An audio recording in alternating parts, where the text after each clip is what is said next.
আমি সশ্রদ্ধ চিত্তে শপথ গ্রহণ করিতেছি যে আমি আইন অনুযায়ী অন্তর্বর্তীকালীন সরকারের উপদেষ্টা পদের কর্তব্য বিশ্বস্ততার সহিত পালন করিব।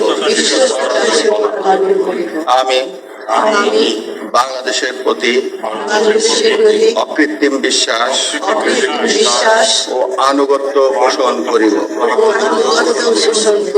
আমি সংবিধানের রক্ষণ, সমর্থন ও নিরাপত্তা বিধান করিব এবং আমি ভীতি বা অনুগ্রহ, অনুরাগ বা বিরাগের বশবর্তী না হইয়া সকলের